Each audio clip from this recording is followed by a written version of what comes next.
Hey everybody, today we're going to be talking about the Moghul Empire, and we're also going to be talking about Sikhism and some other things like the Ottoman Empire.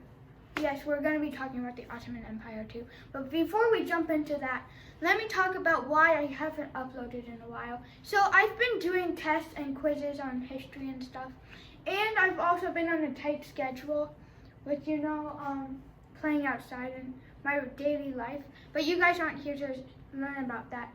You guys are here to learn about the Maurya Empire, Sikhism, and the Ottoman Empire. So let's start with the Maurya. Why am I saying Maurya? The Maurya Empire conquered the Indian subcontinent 2,000 years before. So the Moghul Empire. And remember, Moghul is just another word for Mongol in Persian. Alright, so now let's get started. All starts with Babur. So Babur is the son of his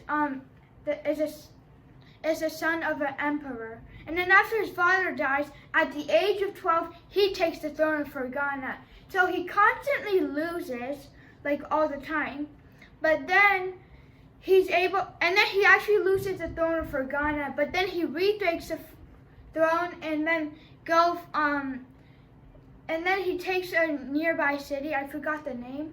And then his success, and he got a bit into India, but not too much, because when he died in 1530, but if you're going to search it up on Britannica or something, then they will be saying the 15th century or the 16th century. So he died in 1530 and he was born in 1483. So his son, Humayun, was able to conquer more, even more of India.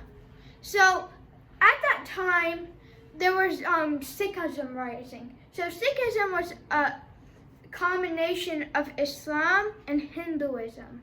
So that was one of the religions at the time that was coming up and becoming stronger and stronger. And more people were following that religion. So now let's talk about Akbar. So Akbar played a role in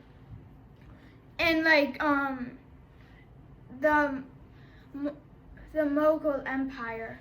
So basically the Mughal Empire took a lot of this Indian subcontinent. So what Akbar did is expanded more, and then he lost some of it too.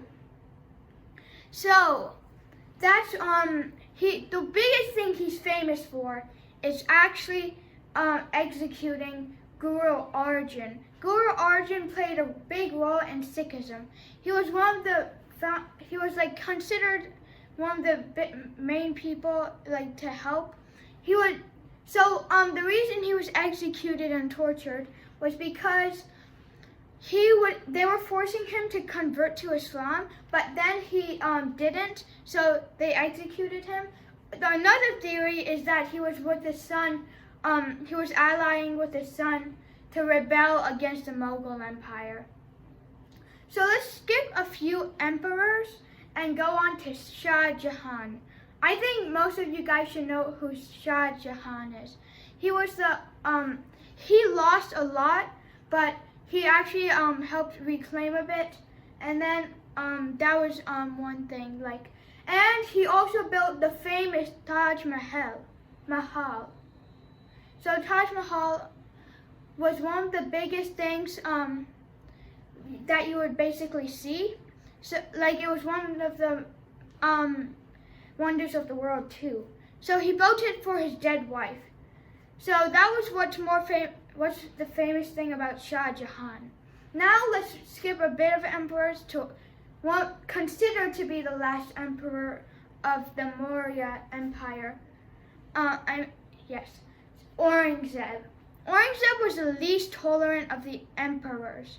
He was so that's why a lot of people gave him praise. But then after his reign ended, then a new age emerged.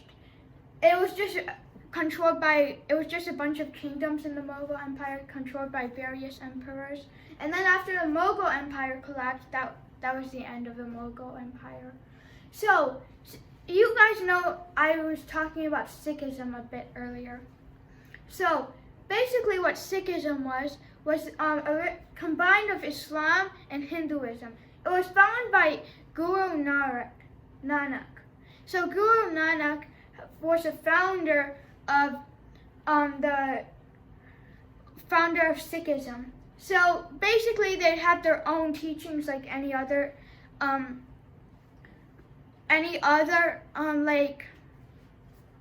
like any other religion.